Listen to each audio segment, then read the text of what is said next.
ما ارسلناک الا رحمتا للعالمین.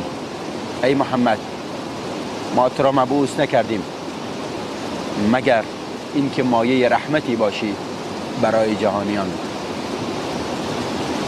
رسول الله صلی الله علیه و سلم در حال حیات خود مایه رحمت بود و بعد از رحلتش مایه رحمت است، زیرا فرامین او، گفتار او، اعمال او به عنوان یک میراث فرهنگی برای هر انسان مؤمن و مسلمان، بلکه برای هر انسانی وجود داره. اشعار شعرا نشأت گرفته از احادیث رسول الله صلی الله علیه و سلم است و به خصوص شعرای ایران زمین. در زمینه علوم جامعه شناسی، در زمینه علوم اقتصادی، در زمینه علوم سیاسی، فرامین رسول خدا صلی الله علیه و سلم بزرگترین و غنیترین منبع به شمار میره. رسول الله صلی الله علیه و سلم مایه پیشرفت در عرصه‌های مختلف جامعه است. رسول الله صلی الله علیه و سلم در واقع مصداق آیات قرآن بود، مصداق وحی بود. و ما ینطق عن الهوى ان هو الا وحی یوحى. عمل به فرامین رسول الله صلی الله علیه و سلم سعادت و خوشبختی دنیا و آخرت به همراه خواهد داشت. احترام رسول خدا صلی الله علیه و سلم به تمامی انسان ها بود،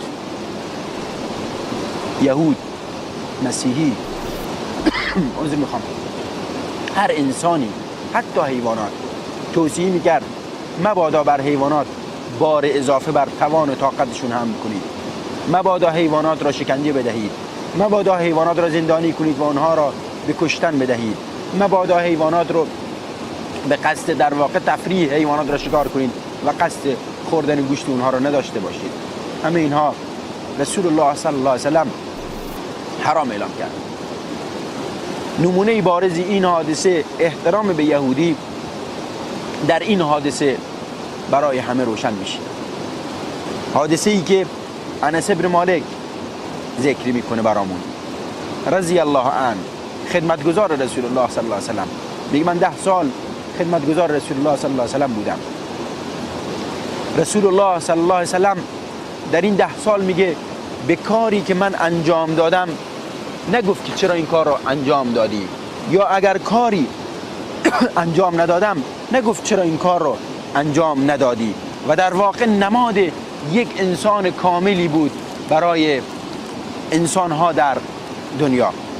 انس بن مالک رضی الله عنه میفرماید که یهودی رسول خدا صلی الله علیه و سلم رسول الله را برای غذای نان جو و سوپ در واقع آماده کرده بود و آبگوشت رسول الله صلی الله علیه و سلم رو دعوت کرد. میگه رسول الله صلی الله علیه و سلم دعوت اون یهودی رو پذیرفت و پاسخ منفی به اون یهودی نداد. چرا؟ چون قرار نیست بیاد و عقده و کینه رو به نمایش بگذاره و انسان منفی باشه. قرار بیاد جامعه جهان را آباد کنه، قرار بیاد انسانها را بسازه. به همین خاطر رسول خدا صلی الله علیه و سلم شایسته نمیدید اینجا پاسخ این یهودی رو منفی بده. وارد منزل یهودی شد، غذا میل کرد. یهودی خوشحال شد نسبت به این قضیه. حتی رسول الله صلی الله علیه و سلم خدمتگزار یهودی داشت. یکی از جوانانی که خدمتگزار رسول الله صلی الله علیه و سلم بود یهودی بود که در هنگام قبض روح رسول الله صلی الله علیه و سلم عیادتش رفت و فرمود ای غلام، ای جوان، بگو لا اله الا الله، بگو لا اله الا الله. و جوان در این شرایط لا اله الا الله را به اجازه طلبید از پدرش. پدرش گفت که اطع ابوالقاسم، از ابوالقاسم اطاعت کن. عادت یهود بر این بود که به رسول خدا ابوالقاسم میگفت، مسلمانان رسول الله میگفتند، مشرکین مکه محمد میگفتند.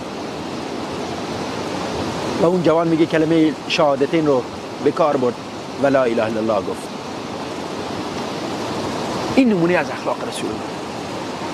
این جوان یهودی وقتی شهادتین را میگه به علت این که در واقع رسول الله صلی الله علیه و سلم قلب او را به دست آورده بود، انس و الفت ایجاد شده بود. ما مسلمانان نمیتوانیم اسلام را منتشر کنیم، نمیتوانیم جهان را آباد کنیم جز با تأسی، جز با اقتدا به رسول الله صلی الله علیه وسلم. حکایت ما مسلمانان امروز حکایت شطوری است که از فرط تشنگی در واقع زبان بر زمین میکشد و خاکهای مرطوب را میلیسه، در حالی که بر پشت خود آب داره حمل میکنه. ما مسلمانان فرهنگ غنی اسلام، فرامین غنی رسول الله صلی الله علیه وسلم در اختیار داریم، اما متاسفانه از اینها بهره نمیبریم، بی بهره مونده ایم. و بنا به فرمان حضرت عمر نحن قوم كنا اذلاء فعزنا الله بالاسلام فمهما ابتغينا العزة بغیر الاسلام اذلنا الله. ما قومی بودیم عزیز و ذلیل که خداوند با اسلام ما را عزت داد، و اگر بجز اسلام و اگر در جستجوی عزتی بغیر از اسلام بودیم، خداوند ما را خوار و ذلیل خواهد کرد. راه بازگشت امت، راه عزت امت جز با تمسک به قرآن و سنت رسول الله صلی الله علیه وسلم وجود ندارد. متحد و یک پارچه به قرآن و سنت رسول الله صلی الله علیه وسلم و از تمامی بدعت ها و خرافات دوری گزینیم تا اینکه عزتمند دنیا و آخرت شویم. من کان یرید العزة فلله العزة جمیعا و ما ارسلناک الا رحمة للعالمین.